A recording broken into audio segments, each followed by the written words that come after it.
Hey, what's up, everybody? Welcome back to the Behind the Rail podcast. Tonight we have a special guest, Mr. DJ Manley. We're going to talk to him about his most recent win with the Air Capital Kayak Anglers out at Lyon State Fishing Lake. He put up a pretty impressive limit this last weekend, so we're going to talk to him about how he was able to get on the fish the way he did, and we'll bring him on here in just a minute. There are a couple things I would like to cover before we bring him on the show. Appreciate you guys joining us. Make sure if you have some questions for DJ, you post those in the comments here, and we will get those questions answered just as quickly as we can. So if you guys have something that you want to ask him about baits or presentations or gear or anything like that, make sure you post them up in the comments, and we will get those questions answered for you.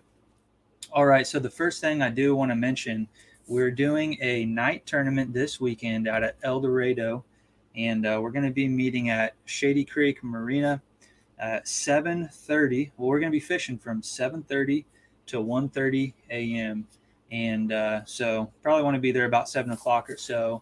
Justin Maples is putting this event on, and I'm trying my very best to make it out there, check out my yak power lights and all that stuff. So it'll be a pretty fun deal, and I'm excited about doing that. Never caught a fish in those conditions, after dark. Basically, I don't know that I ever have caught a bass, at least after dark. So I'm excited to try that out, and hopefully some of you guys can join us. All right, another important one that I want to put on everybody's schedule here is the Mineland event. And this is going to allow you guys an opportunity to not only earn AOY points in all four of the clubs, so Air Capital, Southeast, Flint Hills, and then the Northeast Kansas Kayak Anglers. So no matter what club you're in, you fish this event, you'll earn AOY points for all those clubs.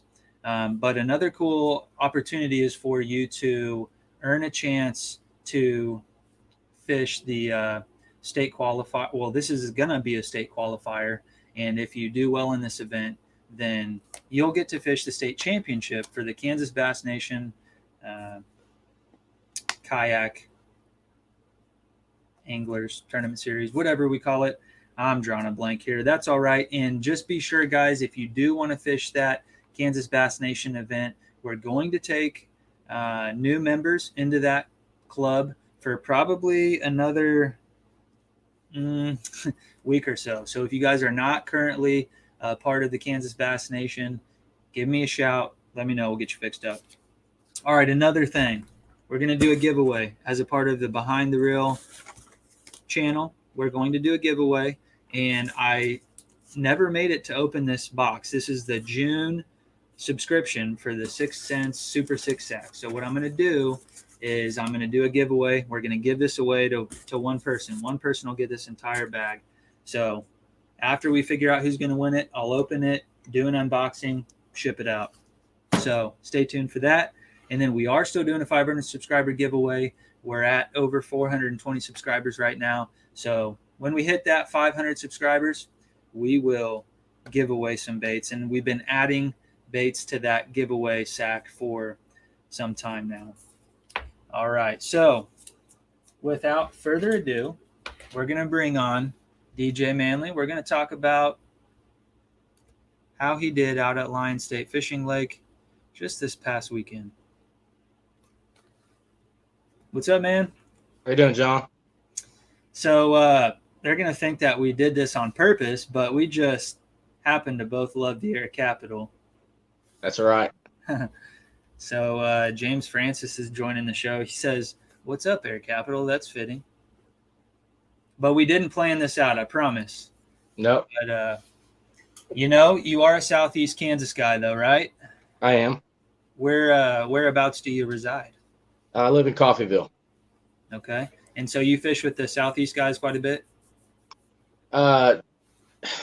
Last year, yes. This year's been tough. It's been my wife and I decided to slow down, get better, and enter the ones that we felt that were fun to fish. Yeah. It's a developing year. We just got into it last year, so It was stressful last year. It was tough. We want to make it easy, and so far it's been easy. Heck yeah. Yeah. And it was cool to see her fishing with you. And it was cool to see her catch her first limit, right? Yes, I was very excited for her. I That's was more awesome. happier for her than I was for me. Heck yeah. I'm sure she was proud of you as well. She was. Okay. So, what I would like for you to do is just to give everybody an introduction. Um, Tell us a little bit about yourself. I know one of the questions has been, what do you do for a living as well? So you can kind of work yourself into that. But how did you get into fishing?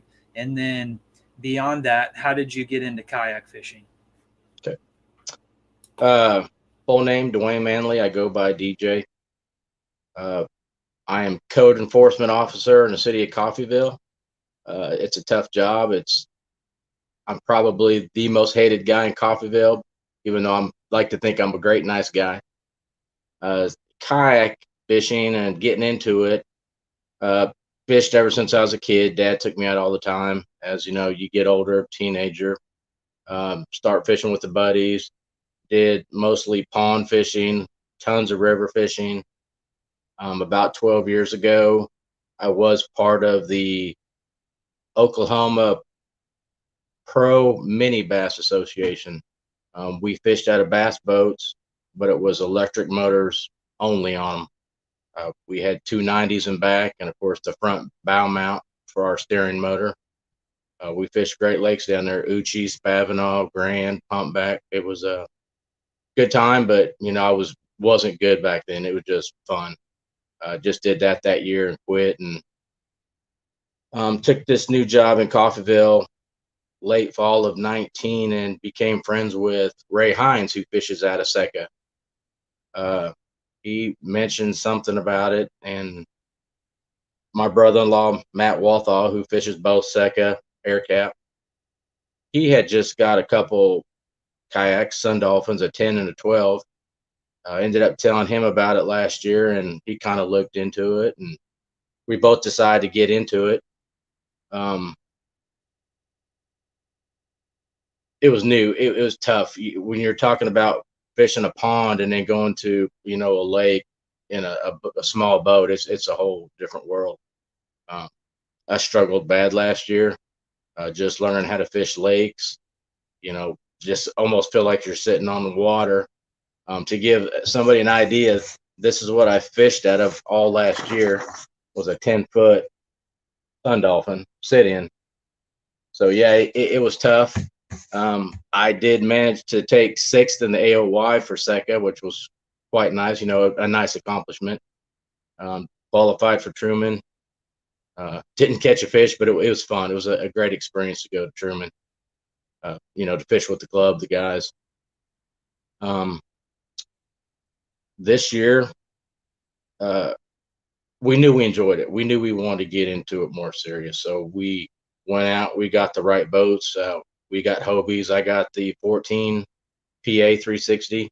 She got the 14 PA Mirage standard 180 kick-up fins. And we decided what we're going to do is just go slow. Last year I fished fast. I was lots of mistakes, impatient, and I was terrible last year, but I still had a great time. This year, it was slow down. She's like my coach. I couldn't ask for a better wife, woman, partner in the world. Slow down, take your time. It doesn't always have to be get the bass in the boat as fast as you can to get the picture as fast as you can. That's when you start making mistakes, flopping off the board, and just had to slow down and be patient. So that's what we decided to do this year. We've only fished, I think I've only been in 3 tournaments. One doubles tournament with her through Seca and a couple Monday nighters. I do plan on finishing out with Air Cap, maybe 1 or 2 with Seca, and learn fishing with all these guys. That's what's the greatest part about it, is learning and developing, and the camaraderie of everybody to get to fish with, meet new people. If you place, to me, that's just a bonus. It's just, you place it, it's great, but I want to get better. You look at some of these people, Ryan Brooks, Trevor Kay, Daniel Maffei, Kevin Kerr, John Morse, Jacob. I mean, these are all big sticks. I go to these tournaments. You see these guys and they're always in the top 3. And it's just like, man, I want to be like these guys, you just want to be that guy. But these guys deserve where they're at every tournament. They fished all their lives. They developed themselves, and a lot of respect. Really good guys. Those guys just taking time to talk to me. Kevin, Trevor, Ryan, Daniel. I can't thank these guys enough. And even you, John, you've taken the time to stop and talk to me. So it's great. I just have fun with these tournaments, especially this year now that things have, slowed down. And it's just been fun. I just can't be thankful enough. Heck yeah. Yeah, man, we're glad to have you. And I'm sure the Southeast guys feel the same way. So, but you're going to have to take it a little bit easy on us. So, we know you've been holding back. So I just, it's great. I can't explain it. It's almost surreal to know that even watching the YouTubes over the winter, I've probably watched 400 videos of all these guys to learn things and to develop myself. And it's paying off. It really is. Even though this year I've mainly fished with one bait, I have practiced with others. When it's time to change, I'll be ready to change. But, me and you was talking earlier, I'm fishing with something that ain't broken. I don't plan on fixing it just yet. So what do you think about that? So we'll get into the specifics of Lyon here in a minute, but how do you feel about, the right bait, versus, I'm trying to think, somebody asked this question recently, but, the right bait versus the right area, the right bait versus the right bite, do you find yourself finding new ways to fish the same baits?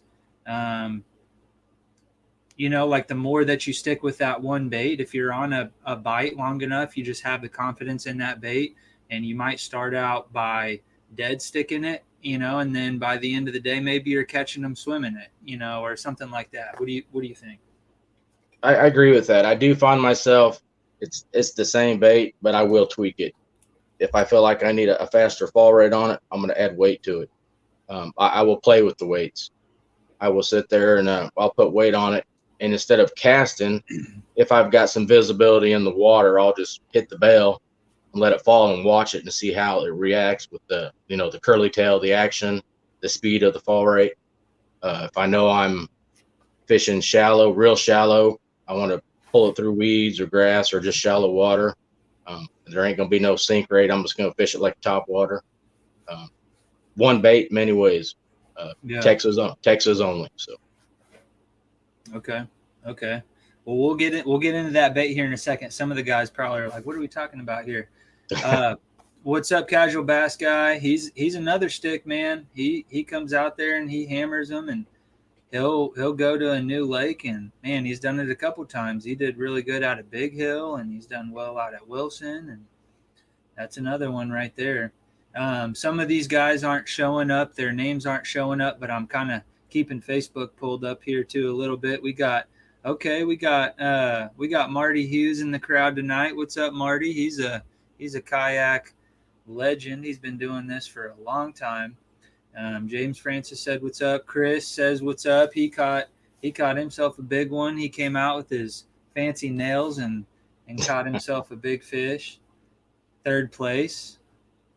Shout out to him. And Donnie Edwards. A lot of you guys might not know who Donnie Edwards is, but he was around when Air Capital was first started. So he's somebody that put me on some urban waters around here in Wichita. That was kind of cool. So anyways, so shout out to everybody in the crowd tonight. Make sure you guys are asking some questions. We're gonna get into the meat and potatoes here. So, but if you have something specific, I'll try to keep an eye on that comment section and Dwayne, feel free to just jump over there and answer any of those questions if you see them come along.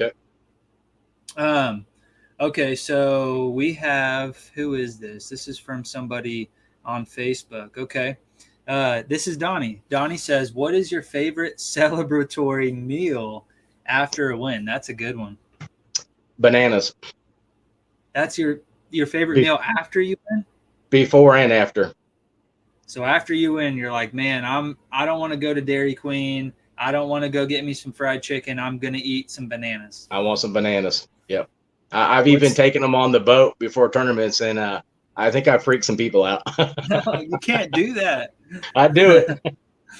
I do it. Oh, man. Oh, that's crazy. Speaking of Donnie's going to remember the time when we fished out at Harvey County East Lake, and I accidentally did get a banana somehow on my kayak that day, and I did skunk. So it might have been a coincidence, but that was a long time ago. Favorite celebratory meal? Okay, bananas. Really? Yep, bananas. What does the wife think about that? Yeah, she buys them for me by the bundles. She'll come home from Walmart and have 2 every time. So okay, she keeps me supplied in bananas. So is that a thing though? Like, like on payday, man, I'm eating out. You know what I mean? Same thing when you when you won. Did you do anything special? Not really. We loaded up. I think we were some of the last ones to get out of there. Brother-in-law Matt and Kevin Kerr. We all ended up at I can't remember where it was. We all ended up at Wendy's together and ate and chatted. And then we all hit the road home. So heck yeah. So bananas or Wendy's. There you go. All right. So Casual Bass Guy says, thanks, John. We'll have the Will Blue out at the strip pits. Woo, I'm excited. Oh, yeah. Remind him, Casual Bass Guy. Hit that like button. All right. We got some people on Facebook saying what's up. And I don't know. I think maybe there's something you're supposed to do in order for it to show your name. I don't know. Maybe you have to log in with YouTube. No cramps, baby, he says. So that's the bananas there, right? That's all right. Lots of potassium. Chris celebrated on his 3rd place finish by going and getting fried chicken. Heck yeah. And Sarah, she ratted you out. She ratted you out. You went with bananas, but she was making sure we knew the truth. Yeah, it was Wendy's at the big truck stop. That's where it was. What's your line choice for finesse fishing? I use Seagar and Vizix. Okay. Usually 12 pounds. And finesse fishing, is that generally going to be spinning gear or? That's spinning gear. I only fish spinning gear. I don't fish bait cast or just all spinning rods. Oh, really? Yeah. All spinning rods. All spinning rods. I've got about, looks like 8 behind me that I fish with. That's awesome. I never would have guessed it. So, all right. So what is the bait? What is the bait that you've been kind of perfecting your craft with here? What is the bait that you caught your fish on at Lyon? And maybe even talk about how you got into that bite and maybe how that may have started out at Cali or how it differed from Cali. Go into that for me. Okay. This actually started, it probably started earlier this year in Cherryville, even before we had that first Air Cap Seca tournament. The wife and I would go out, fish when we could, our locals, Montgomery State Lake and the pits every now and then, just trying different colored worms. I love to worm fish, no doubt about it. So this came on strong at Cherryville, and everywhere I've used it, McKinley, Cali, Lyon, it's been a killer color. Maybe it's the way I'm fishing it. Like I said, I experiment with everything to get the best feel, the best bite. It's a Berkeley power bait. blue flat. And this is it right here. This comes in the 7 and it comes in the 10, and I will use both. To give you an example of what they look like side by side, you got, there they are. Now the hooks I use on them, I really I don't know the name brand. Sometimes I get these Academy, Bass Pro. The wife just ordered me some off of Amazon. I use, get this right, screw locks. They're quick, they're simple. I'll jump from 2/0 to 3/0. You can see, I'm sure everybody knows what I'm talking about. They're quick. Most of the time I will use a swivel on them because I like to switch out fast, and like I've heard Kevin Kerr talk about, we're getting older, ours are getting bad, so swivels do make it easy. I have been getting bit by swivels. I used lock swivels, pretty heavy duty lock swivels, and I was at a tournament a Monday night with 4 of us. Kevin was there.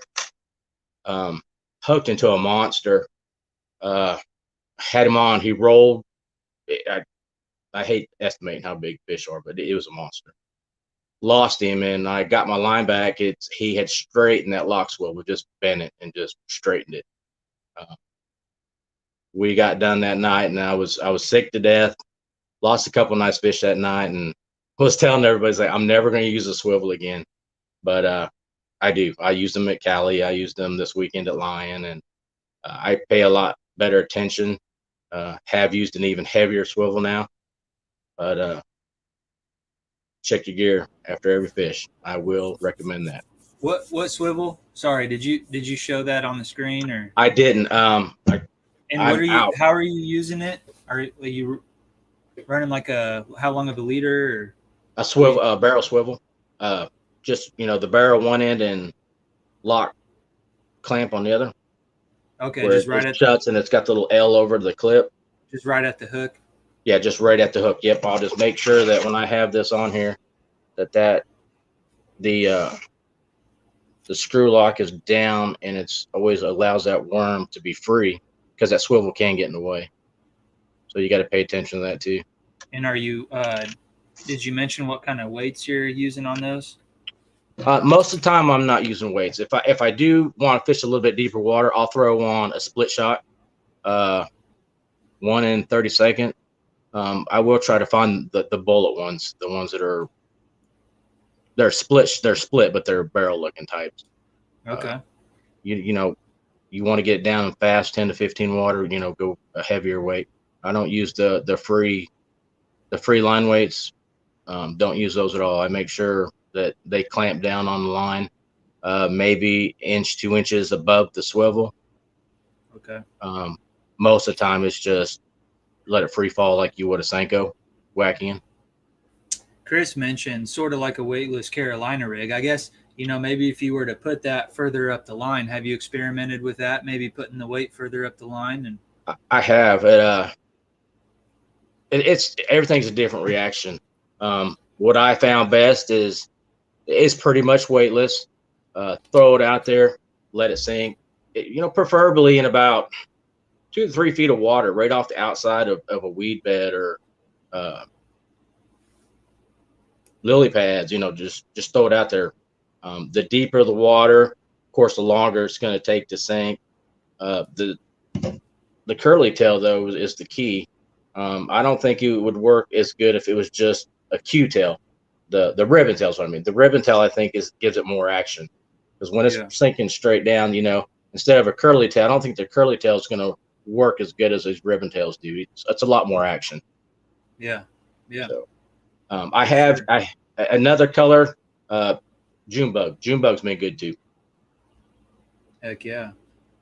The way I fish it, you guys probably want to know how I fish it. Like I said, if the 19 1/4 I caught this weekend at Lyon, it was a bad cast. It was about 3 feet up on the bank. I knew I was Texas, so I just kind of pulled it through real slow to get right on the edge of the water. It hit the water. There were some really thick weeds right there. Pulled it through the thick weeds, and as soon as I just, I'm only talking a foot or two through it just stopped right there. it was sitting right there. I mean, it just slammed it. And bad casts are usually the big fish. I mean, I love bad casts. Or you're sitting there picking out your backlash. And yeah. All right, so we got let me skip over a couple of these. I'll come back to them. Okay, let's do this one. Let's try to go in order if we can. I think this was James Francis here. What creature bait brand and type is your go-to? Creature bait? Yeah. Oh, that's a tough question. I'd probably have to say if I was to fish creatures, I do the 6 Sense creatures. I don't know, just they're made by 6 Sense. Those I will use. Yeah. Lot of arms, a lot of tails, Yeah, I think it's kind of like the brush hog. Yeah. And I little can't skinnier. Remember.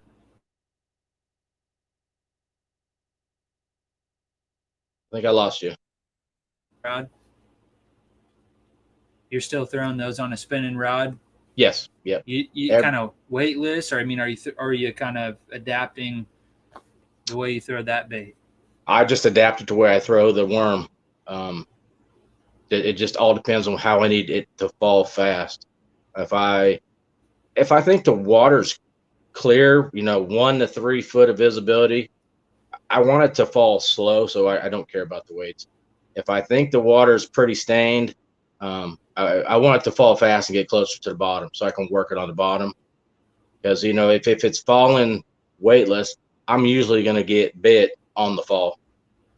If I need it on the bottom, I have to work it, like a craw or something, just bounce it, drag it or bounce it, a couple reels, bounce it. I'm picky. I won't leave it out there long.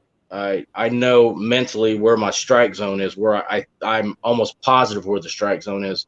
So if I cast it out there, let it sink, couple bounces, a little bit of reel, couple bounces, I'm done. I'm reeling it in. I'm recasting. I'm patient. I'm a lot more patient this year to where last year I just cast it out there and just reeled it in. Worked it like a swim bait, top water. But this year I'm a lot more slower, a lot more patient, but not a whole lot. It's not like a wacky where you just throw it out there, let it sink and hold it, and hope a bass finds it. It's not that slow.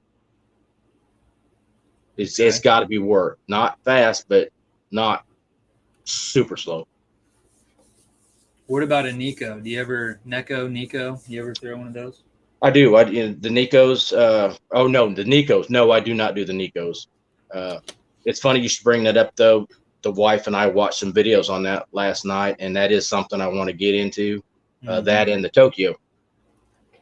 See, I haven't done a whole lot of Nico rigging either, but Marty, if you're still on here, I think, and maybe you've already done this, I don't know, but Marty is the master of the Nico up there in Nebraska. He catches a lot of fish on the Nico rig.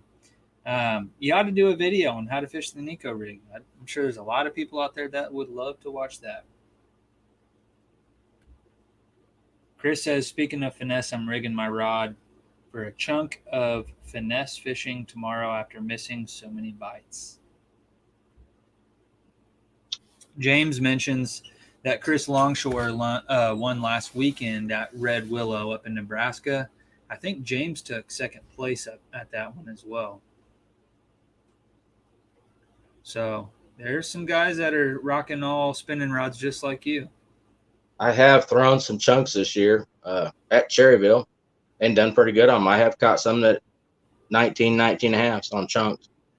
The same way I fish my worms, just I don't really what you call them, big beavers maybe, but yeah. Heck yeah. Oh, okay. Yeah, Stephen Davis says you need one of my fishing rods. So he's making some custom rods. You might check them out. Who's that? Stephen Davis, Stephen and Kelly. Stephen Davis. That's right. I know them.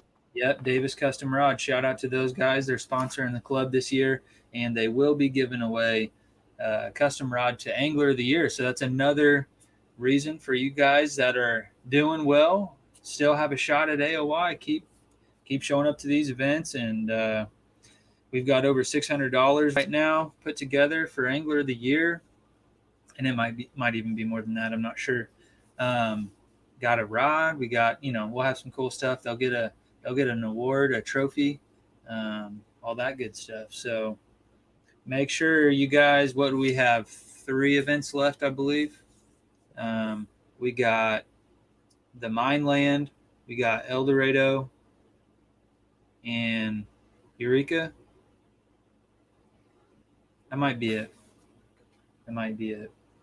Okay. Are you guys doing a championship this year?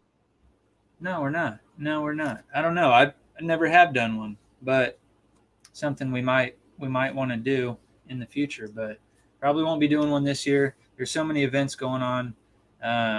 Man, I just don't know when we would do it with all the different clubs, and then we got the Bass Nation stuff, and then you got all the like regional and national stuff. So no, I kind of like that idea, but we've never done that.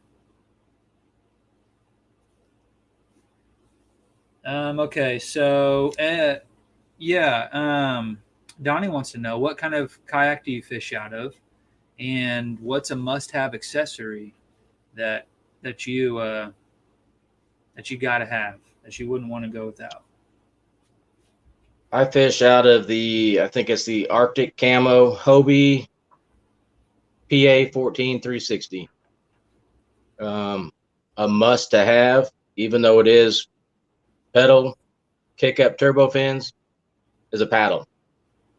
I got to have my paddle. With my Hobie, I love my Hobie, but I hate it. It's a love-hate relationship. Me and Trevor had this conversation before Lyon, sitting on the water talking before the shotgun start, and I love it, but I hate it. The drive it's giving me fits. Every now and then I have to use my paddle, so the paddle's a must. So. Okay. All right. I won't comment on that. I've got with Trevor though, and Trevor's given me some good advice to talk to Blake and Jeremy where I got it at Tulsa Kayak. Jeremy's a great guy. Jeremy's been so great to Sarah and I when it's come to our boats, and it's hesitant. I know I need to get it to him, but at the same time, I don't know how long it'd put me without a boat. And it's not like a car rental place. They ain't going to give you a boat to, here you go, take this with you. It doesn't work like that. I mean, these days you can't even find another 360. Everybody's fighting to find them, and they're hard to find. So if any of you are looking for a 360, I got one. Hit me up. Nice boat. I've seen that one. Russell Marine Products. Okay. 10-inch blue fleck hammered. The 21 at Cali. That's Daniel. That's what he caught his big one on at Cali, his 21-incher. So he was fishing the same one than I was then. Yep.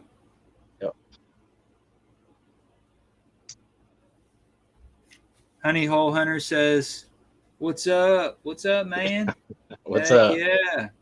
Zach down there. You guys know him, don't you? He's a Southeast guy.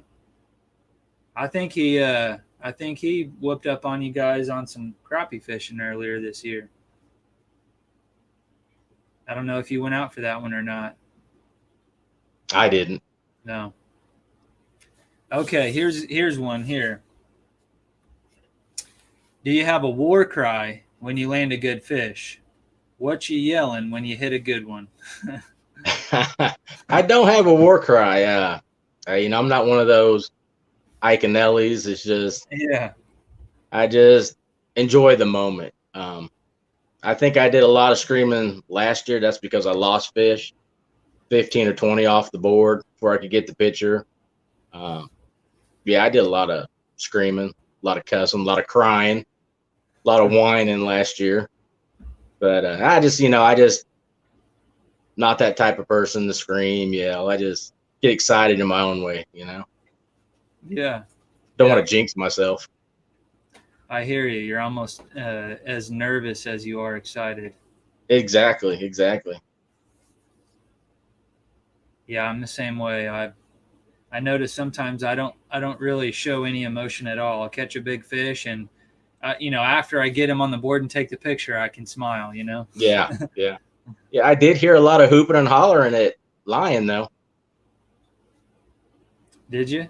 Yeah, I don't know who they were, but I heard them. I heard them quite a bit. Okay, so A lot of excited guys. heck yeah.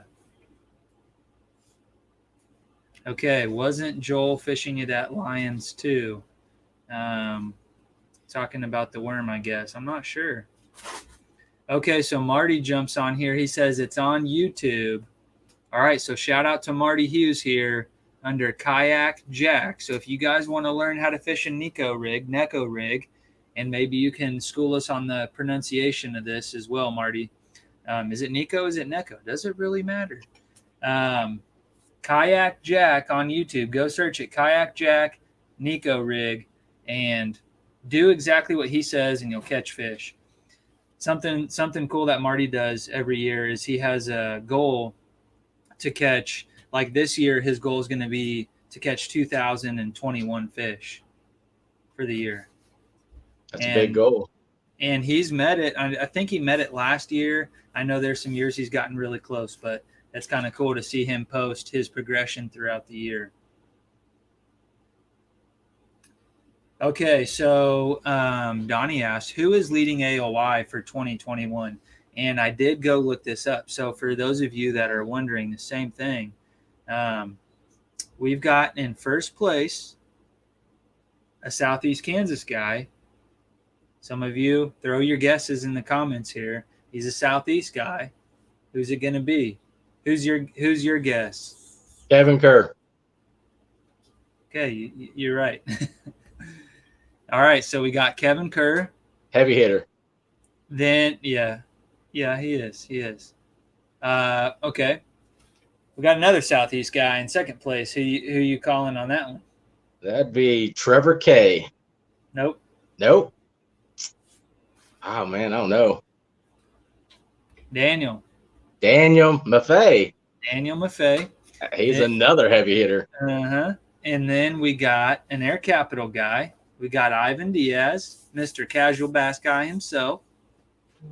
And we got another Air Capital guy who just recently picked up a Hobie from me out at RMP. He's got the Passport 12-footer all rigged out with power poles and lights and all that good stuff. Justin Maples. And then we got Kyle Paskowicz. And then we got Trevor K. Eric Michalowski, Marco Munoz, Ryan Brook. And then in 10th place, because I know all of you want to know who's in 10th place right now. It's me. I don't think I can catch you. So I was hoping to do some damage out at Lions, but man, I couldn't, and I did. I screwed myself out of some AOY points. It wouldn't have made much of a difference. I wouldn't imagine.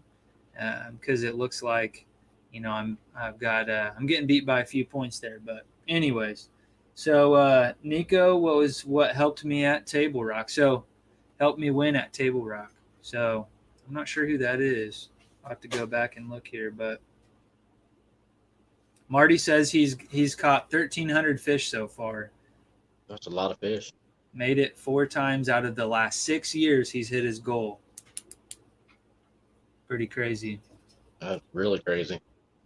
And Donnie's coming in with the heaters tonight. He's got all kinds of good questions. What song would you blast off to?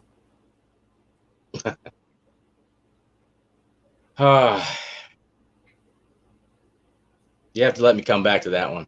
Okay, yeah, think about it. Not a big music guy. I listen to music, country. But I have to think about that one. Okay. I'm kind of the same way. Like if a song's on, I'll like jam out to it, and then that's about the end of it for me. Fat Bass's TV says, "What's up, baby girls?" And he was definitely hooting and hollering when he caught that 19.5, and I think I might have hooted for him a little bit as well. Somebody got one right off the get-go when it was hooping and hollering. It was like a 19.5. They could have been him. The hooting and hollering at lions had to be me. LOL. I can't be chill when I catch a fish. Says Air Capital Chris.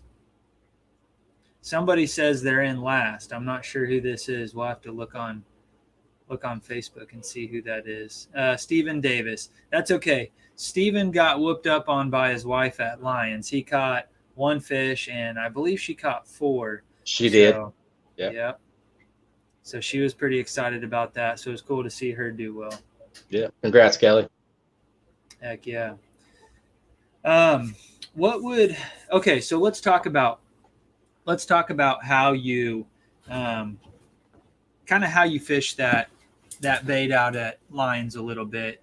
Where you fished it. Did you fish it in different, depth zones? What kind of cover? I know we kind of touched on it a little bit, but go into the specifics of it. Try to go into your thought processes, and why you were doing the things that you were doing, and just kind of take off from there. I will start by saying that, I did study the lake a little bit beforehand before we fished it, and Callie. Ray Hines, who I mentioned earlier, he's our IT guy in Coffeyville, and a heck of a computer guy. Sharp. Got with him, and he brought it up, and we looked at it, and he knows all the tricks and puts the colors on, all the depth. So we studied that for her, and where do I the best place where I think I'm going to start, and went with it. Just good guess these last 2 tournaments. So from the boat ramp, we shot straight across. It wasn't very far, maybe 5 minutes. Daniel was side by side with me, and we just kind of split apart a little bit and fished the same side. Just went straight for the grass right off the shoreline. Cast parallel with it. Let it fall as far as cast as I can. I'm probably guessing anywhere from 2 to 4 foot of water, and hoping they hit it on the fall.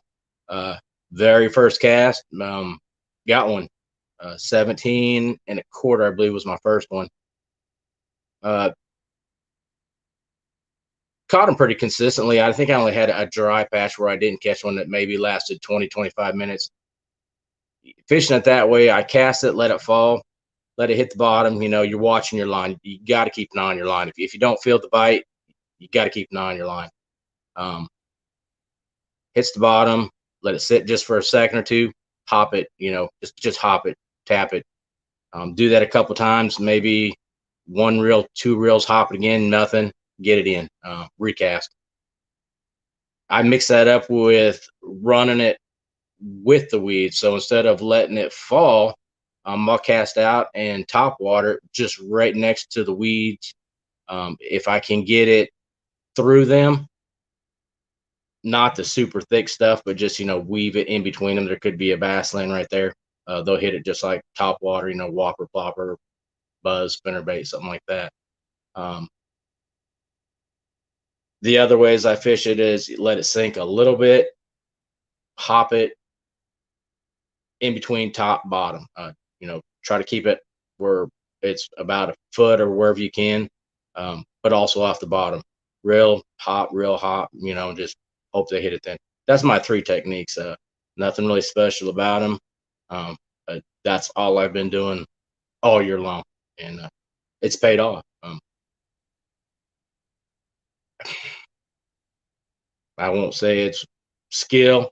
I think there's more luck to it, but all the practice that I put into it, my wife's put into it this year, it's paid off.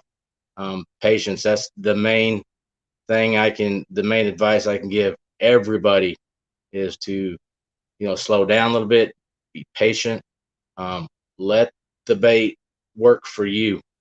Don't think you always have to work it nonstop, or I have to be twitching it nonstop, or I have to be just reeling it in nonstop. No, just subtle movements. Try to think where you would imagine the strike zone is going to be, and keep it there. Make cast after cast after cast. And they'll be there. So I just know they will be. You'll catch them. I have no problem fishing next to anybody and showing them how I fish it, and let them see for themselves. I want everybody to go out there and catch fish. The more people catching fish, then the more fun those tournaments are. So. Heck yeah, man. Appreciate you sharing the juice. Yeah, absolutely. CBG says, are we hitting the El Dorado nighter? Yes, we are.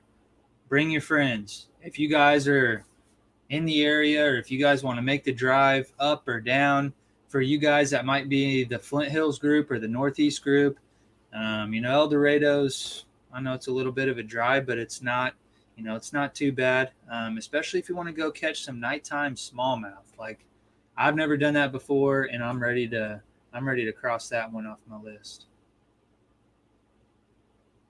Okay, so what's your pre-tournament routine? So rigging and prep, and then he's asking, do you spool all fresh line, lube reels? Just kind of go into the things that you find yourself doing the night before a tournament in preparation. I'll take all my rods. I wipe them down, make sure there's no dirt, grime on them. I will re-spool most of them. I do a lot of fishing in between tournaments. I'll use the same line, but when it becomes tournament, I will re-spool. I'll have everything on that's ready to go except for the worm itself. Nothing, everyone will be the same. It'll have the swivel, it'll have a hook, it'll have a weight on it if I want to weight.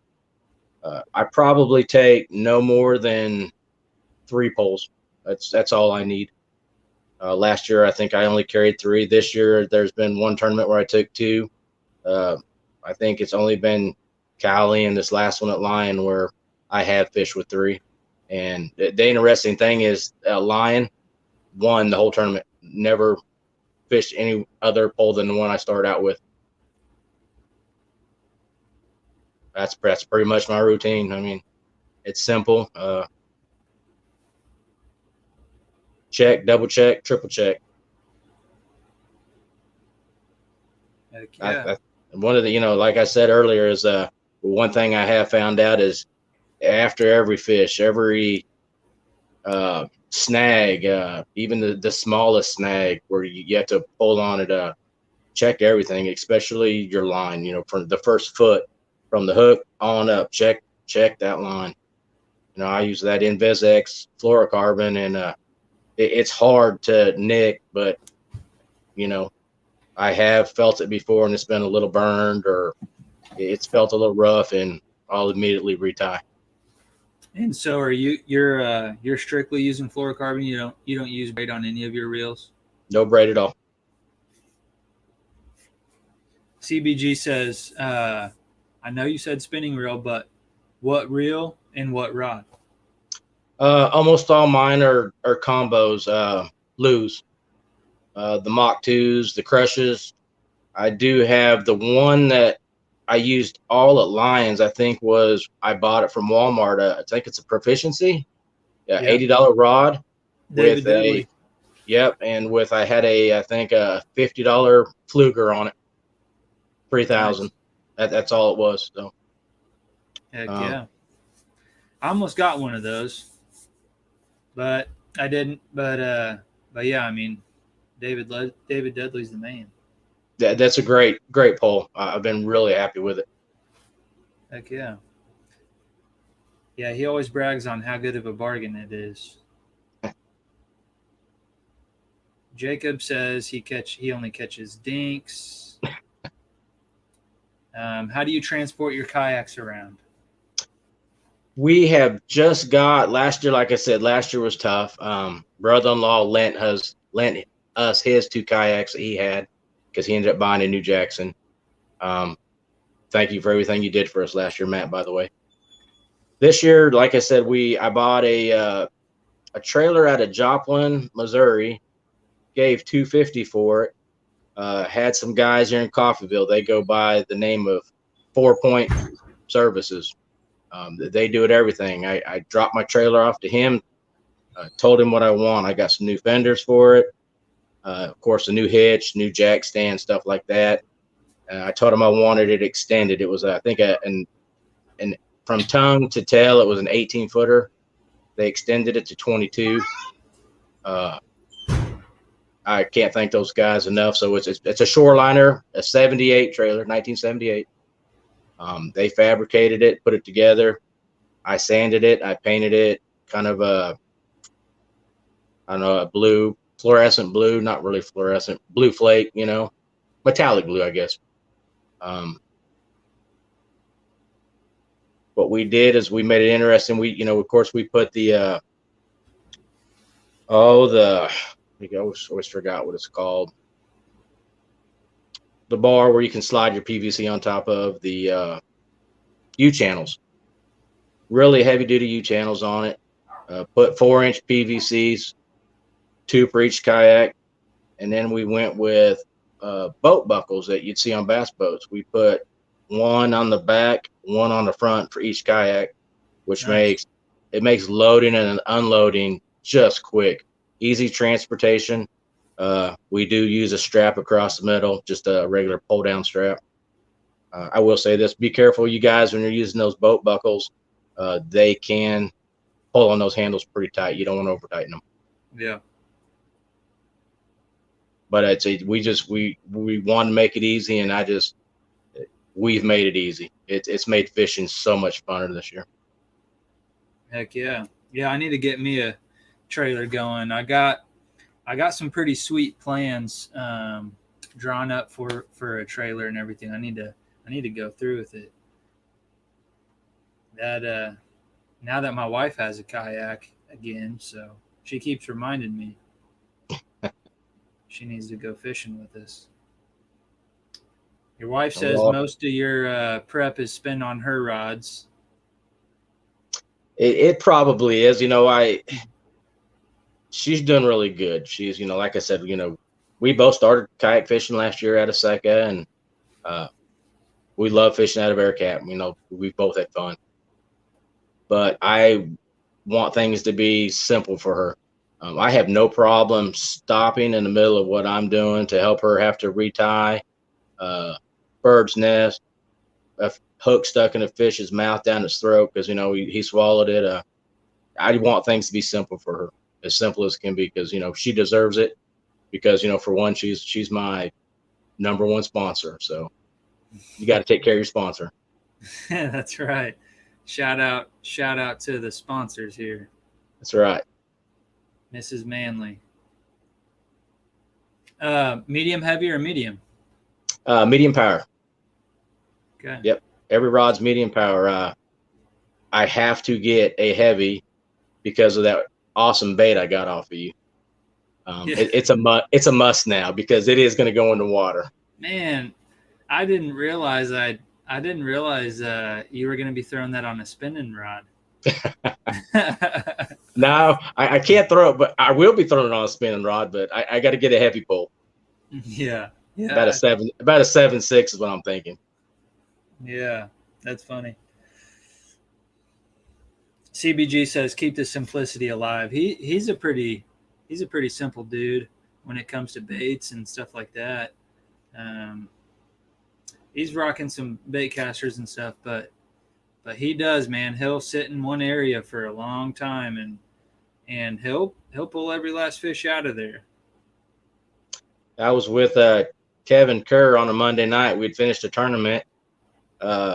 Matt Walthall and I sat there and talked to Kevin for an hour. Kevin he gave us all sorts of advice and told us about lures he makes. And some of the best advice he gave me was find you 5 lures you really like, fish them, and then cut it down to 3 and keep it at 3. And that's excellent advice. Heck yeah. Says Chris says that is real love right there, man. Do anything for the wife. Absolutely. Keep the accountant happy. What about a favorite topwater lure? Topwater, the Whopper Ploppers. I love the Whopper Ploppers, the 90s. Okay. One was it be the 130s? Mm-hmm. Yep, I have both of those, and the Whopper Ploppers. I do love fishing those. I do have more than I need. My wife will agree with me on that, but those are fun to fish. I haven't caught very many bass on them, but when they hit, it's an awesome reaction. It really is. Yeah, it is. Kind of like the reaction you're going to get out of that nuisance wig. They're not messing around. They're coming after it. Yeah. Steven says he knows a guy that can get you a heavy spinning rod to throw a big bait on. A custom one. Custom one? Would that be Mr. Davis? Yep. Yep, I'll have to get with him. Yeah. Chris says you say you have more than you need until you start losing them in trees. I lost several baits out at Lyons. I lost probably three crankbaits out there. But what do you think? What do you think the one thing? So get out of the bait mindset, or the rod mindset. What do you think the one thing, if you had to put your finger on one thing that was responsible for you, coming away with an 86 and a quarter? 86 and a quarter? 86 and a quarter inch limit. What do you think the one thing was that was, that, I don't know, responsible, but the one thing that you think was the most important? There you go. Oh, the most important thing. Yeah, really, to have fun. Have fun. Don't get down on yourself. We've all been there. Yeah. You and I talked about it at Cali. We both lost our first fish we had on, and they were both nice fish. We passed each other, and I don't know if you remember that conversation. It's like, yeah, I lost my very first one. Shook it off in the air, and I think you said the same thing. Yeah, it did. You got to have fun. The minute you don't have fun, then the rest of your day is going to be tough. It's going to be miserable. That's my thing. My number one thing, have fun. Start off knowing you're going to have fun. When I first got there, I don't know if I told you or I told somebody, I was joking around when I walked up there after I got the kayaks in the water, and I was kidding. I wasn't trying to be sarcastic or nothing. I said, I'm here to win it, and lo and behold, it's a surreal feeling, and it just is, especially when you look around and you just see those guys, who you're fishing again, Yeah. They're great guys. They know what they're doing. But so were you did you come into that tournament with, thinking that you had a shot at winning it and kind of an idea of what kind of a bite you were going to be walking into or anything? I didn't, never seen the lake, never been on the lake. Just trying to be funny, have fun. When I show up at a place, I try to look at myself as my biggest competitors myself. And what you mean by that is, like, if you do everything like you're supposed to, don't worry about the ones that get away. Don't worry about the throwing in a tree. I just lost my $20 swim bait. As long as you can get those things out of your mind, you'll beat yourself. But if you let all those things get under your skin, then it just comes right down to it. Your biggest competitor is yourself. So it's got to be fun. We're there to meet new people. I like to think as the guys I fish with, they're just family. There to learn, to grow. It's still a competition. It really is. But at the same time,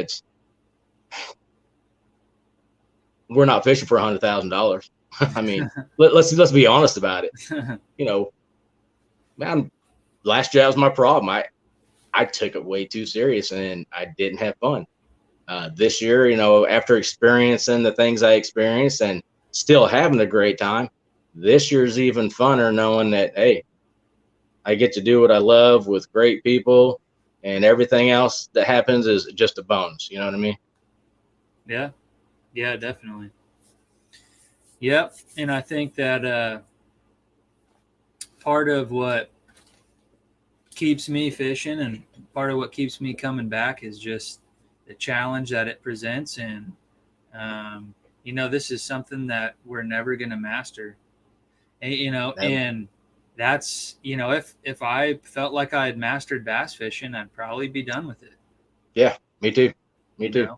So I think it's, mentally stimulating, and it's always evolving, and, it's a challenge, and I've referred to it as chess for outdoorsmen. Totally agree.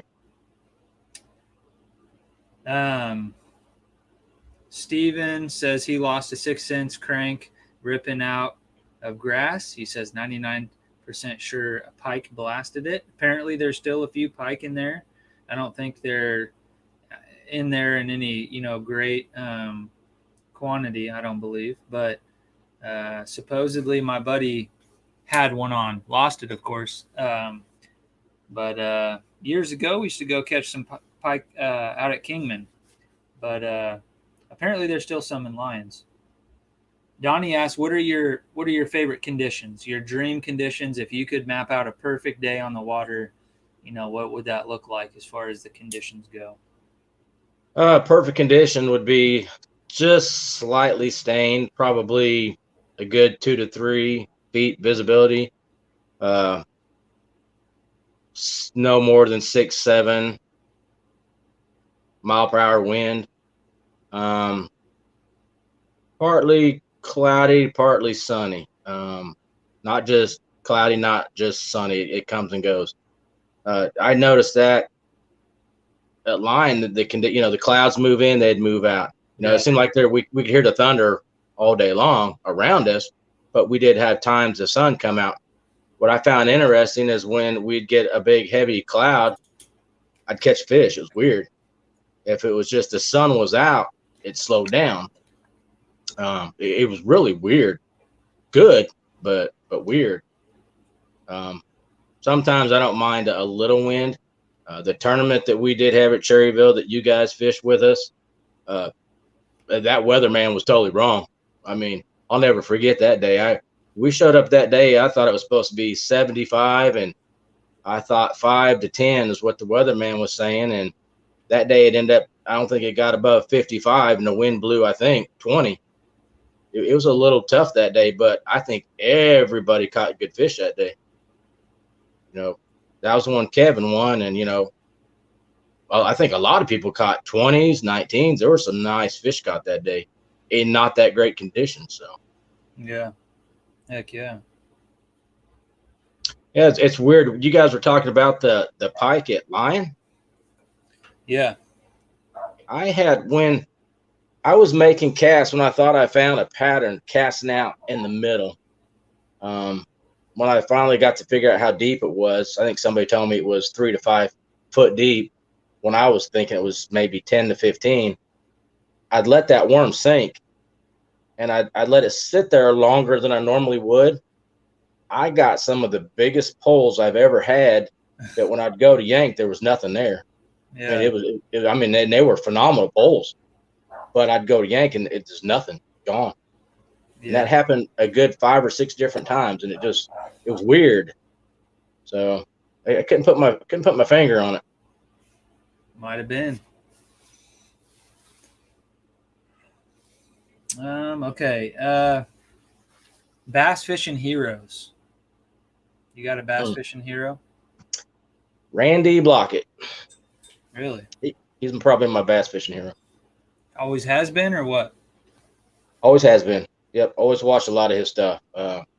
He's a guy that he's not afraid to give you away his secrets, and he'll explain it to you as best as he can. Great guy. I don't know if too many people watch his. I think it's Intuitive Fishing now, the channel he has on YouTube. Yeah. Excellent. Highly recommend people go watch him. Highly recommend it. And somebody asked earlier, I think we skipped over it. Are you running electronics? None. No electronics whatsoever. Okay. No. Now I do plan on getting one. The Randy Blockett thing reminded me, because he's he's not big on electronics either. No, he's not. He's not. What any idea what you're gonna go with? I'm hoping to get the Lowrance was it the 9 TI2? Okay. Yep, I think Ray Hines has got it, and that's the one I want. Is it the Lowrance? Yeah, the TI2 is the Lowrance. Yeah. Yeah, TI2. Yeah. Yeah. 7 or the 9. 9 might be too big. I don't want no TV on my boat. Heck yeah, I hear you. I know a guy. Yeah, I know quite a few of them. But yeah, hey, it looks cool. It looks cool. Okay. Well, I think that was Donnie asking, who are your bass fishing heroes? And I would have to say, I didn't grow up fishing, so I didn't have I didn't have those heroes growing up where I was, looking up to those guys, the, Roland Martins and, those guys in that era, of bass fishing. So I didn't watch bass fishing on Saturday mornings, like a lot of these guys did. So I would say my bass fishing heroes, and it's funny that you asked this question, Donnie, because you actually got me into this guy, Mark Daniels Jr. He's one of my favorites. And the reason that I got into, or I found out who he was because Donnie put me onto the Circuit Breaker. It's kind of like a TV show, like a series they did about him earning his way into the FLW through the whatever series they had. But yeah, so him, I'd have to say him, Mark Daniels Jr. Brandon Polinick, I'm a big fan of Brandon Polinick. So, I mean, there's a handful of them. There's a handful of them I really like. As far as YouTube channels, I really like watching Kyle Welcher. Brandon Polinick has a really good channel. I guess Mark Daniels Jr. does too.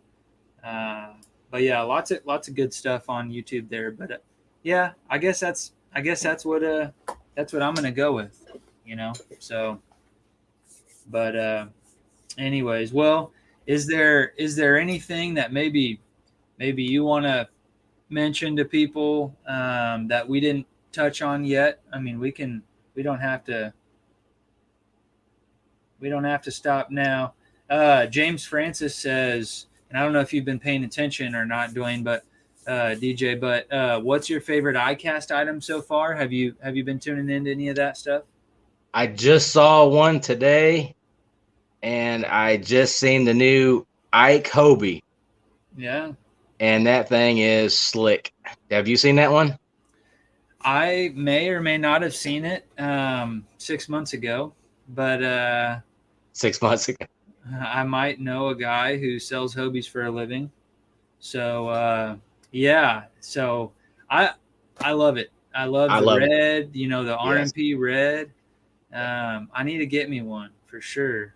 Yeah, that is a sweet ride. It is. It's basically the same thing you got. Right? It is. A couple hundred more than mine, but yeah. So Bill Dance, yeah. And I knew somebody was gonna say Bill Dance, and so those guys are great. But Jimmy Houston. But I didn't find out about those guys till I was in my mid-20s. I didn't start fishing until I was probably close to 25 years old. So what is it? Is it Gene from Fluke Master? Gene, yeah. I do like him. He's fun to watch. Yep, I used to watch him quite a bit. Yep. And every now and then I'll pop into one of his videos as well. Yep. But heck yeah, let me go look over here, and if you see something pop up or have something you want to mention, feel free.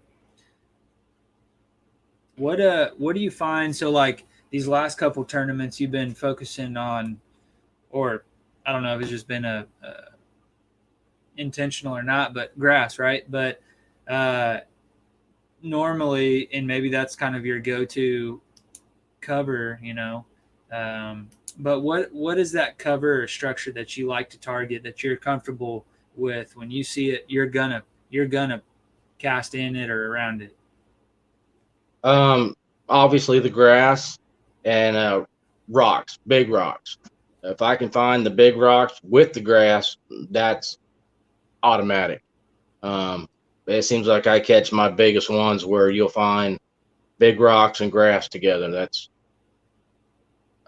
even if it's a little grass and more rocks, they're going to be sitting there. I don't know what it is about it with the grass and rocks, but they're always sitting there. That's my target. Never really fish anything deep. I don't. So it's always shallow. 5 feet of water. That's it. James Francis, his favorite is Scott Martin, it looks like. Another good one. Air Capital Chris says, confession time. I had never bass fished until I was almost 30. I was always a catfish guy, as that's what my grandpas each fished for with live bait, and my stepdad is a walleye guy. Yeah, you have to be ashamed of that, man. Nope, not at all.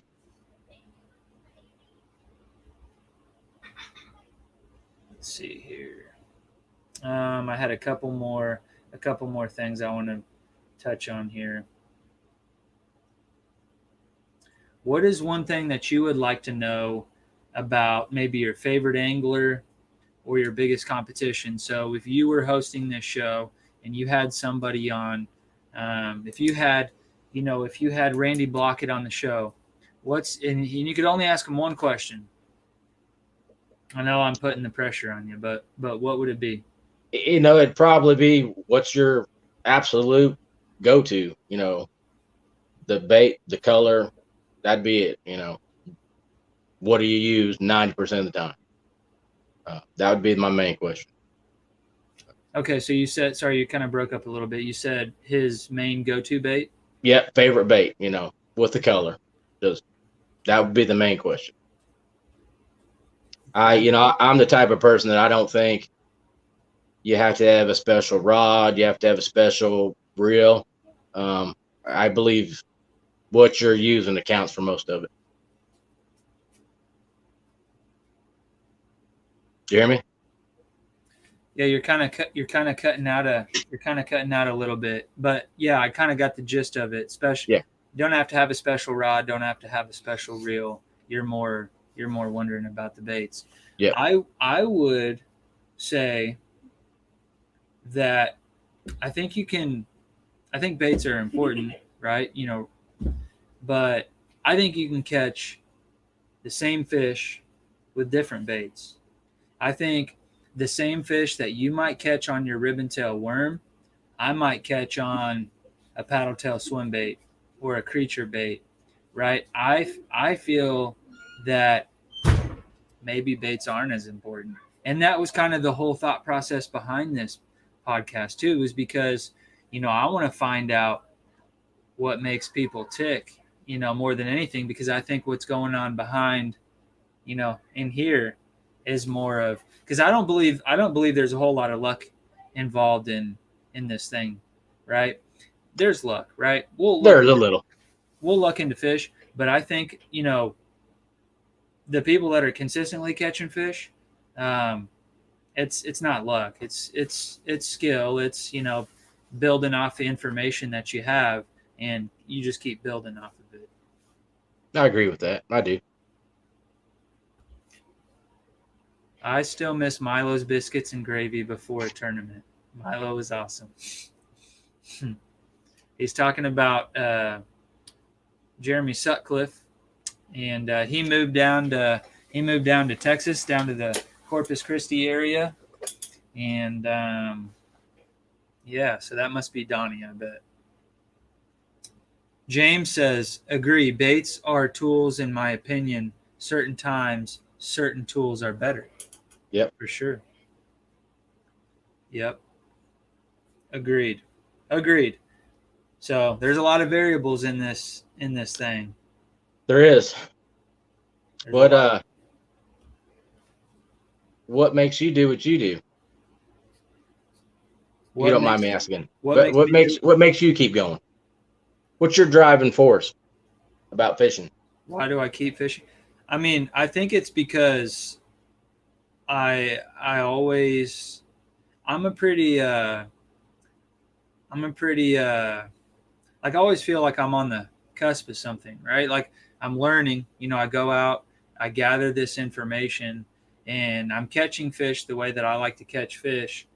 But I think I need to switch some things up. But I think what keeps me going is, I'm just successful enough that I'm not going to give up because I just don't completely suck at it, but I'm not good enough. Like, I'm not good enough to just,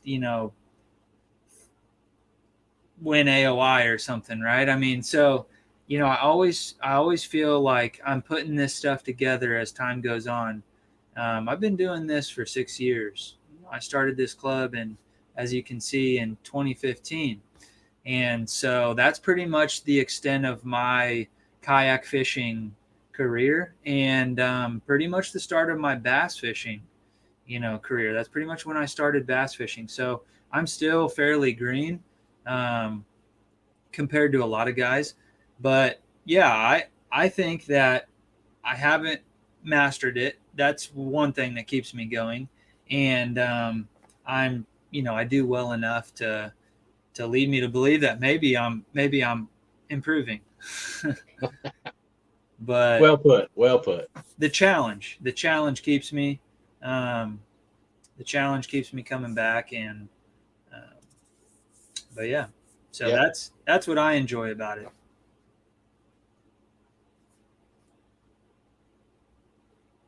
Fat Bass has just posted the Lions tournament on the tube, so for any of you guys that want to see him catching that 19 and a half, go check Fat Bass's TV out. John, so what's your drive to keep the group going? That's Good something question. that I've struggled with. That's something that I've struggled with. Running the club isn't always fun. It can be stressful. It can get in the way of things. The wife, hasn't always been, happy about me disappearing for these tournaments and then, wanting to go fun fish and, it's been a challenge.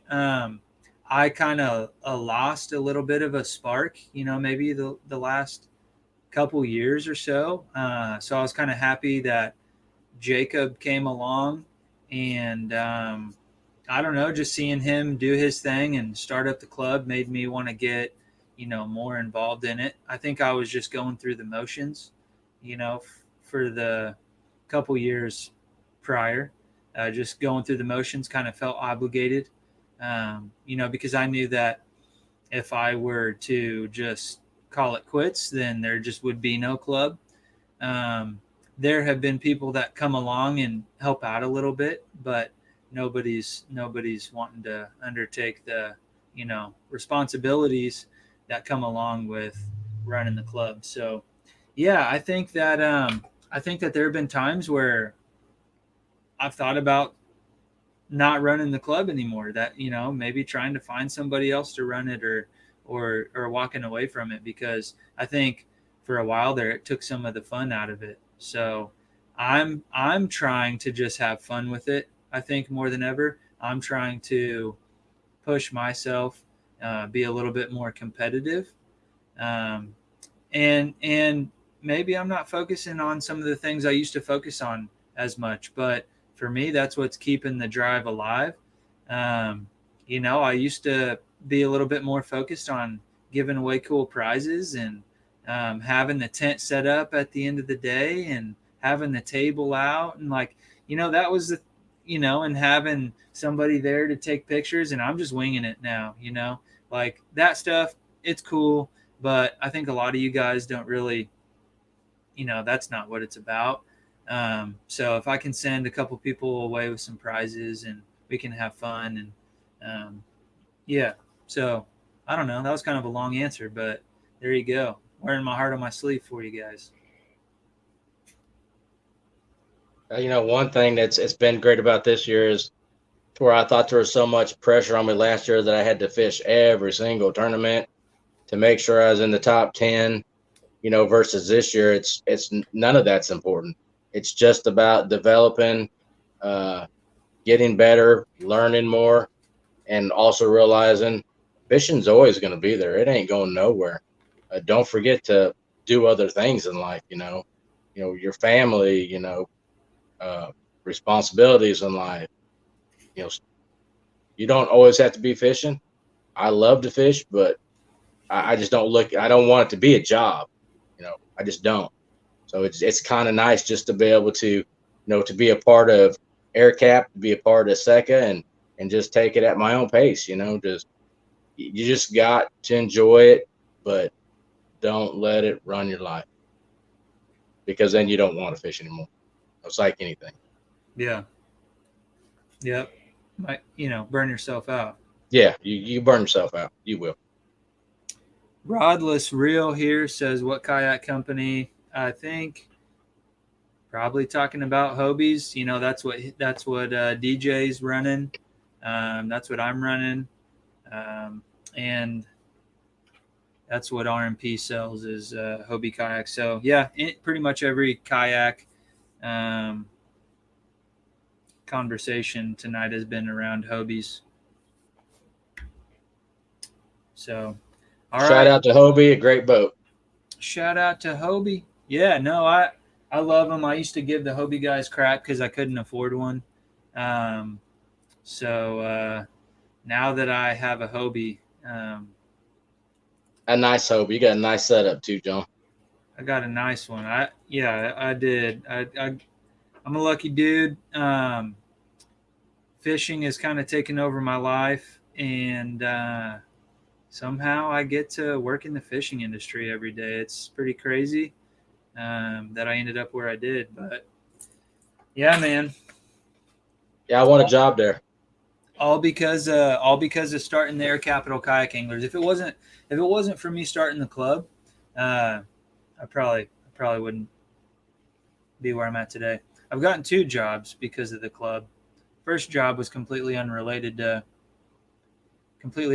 fishing, but basically, guy who was vice president of a company was in the club on our Facebook page. He donated to a charity deal that we were doing, and it's like, hey man, you ever thought about a new career? And I was working out at the prison at that time, and I was like, yeah, because stuff was getting crazy out there. And right after I left is when you started seeing El Dorado on the news all the time, and so I kind of saw a lot of that getting ready to come down the pipeline, and so I was like, yep, let's do it. Went out there, ran the paint department out there in a production setting, ended up painting Russell Marine Products, painting the building on the side, got my bass boat in a trade for painting the building. And then a year after that, was offered a sales job. That's pretty cool. So kind of crazy how the world works. It is too. RMP is a great organization. Love what y'all do. I agree. Hands down, Kansas has the best groups, best kayak groups. We do. All of them are good. They're all full of good dudes, and I wish we could somehow all fish all the same events and be one giant club, but that's probably not going to happen. But a time for you guys to take advantage of something like that is at the Mine Land Wildlife Area on July 31st. We're all going to be there. So, I'd love to see 70, 80 people there. 100 people there. I think the biggest tournament I know about in Kansas is, I think it's right at 70 so far. And that was years and years ago. And the sport has grown a lot, and the clubs have grown a lot. And let's show out. So July 31st, Mine Land Wildlife Area. Go join Southeast Kansas Kayak Anglers on Facebook, Air Capital, Flint Hills, Northeast, whoever. But we'll all be there. So make sure you guys tune in for that one. I'd love to see Kansas get as big as Moyak. I would too. They're doing some really cool stuff over there. They are. But they pretty much have 2 clubs. So I think we're split up so many different ways. Maybe if maybe if we consolidated, we could do something like that. I don't know. Yeah. But there's some sticks down there in southeast Kansas that know how to fish the pits. So make sure you guys get out there and maybe do some pre-fishing. But all right, man. Well, I think I'm going to sign off, get to bed, and count fish, count bass. But appreciate you joining me. Appreciate you hanging out with us on Saturday mornings out on the water for sure. You and the wife both are always welcome, and we'll see you. We'll see you out at Mineland for sure. Absolutely, and can't thank you enough for having me on here. Hope there's many more to come, and I'm an air capper for life. Heck yeah, man. Rep it. Yep. All right, absolutely. guys. Thank you guys all for watching. Thank you for the comments. Make sure you guys are subscribed. It's going to help this thing grow, and we'll branch out. And next thing you know, we might be interviewing KVD. I don't know. You never know where this thing might go. So, but for now, we're trying to use this channel to really grow the sport in this area, and like putting the highlight on some of these local events and local anglers. And hopefully you guys learned a few things tonight and had some fun. John, if I can ever help out the club, let me know. All right, man. Appreciate it. Have a good one. You betcha. Hey, thank you, everybody. All right. Signing off.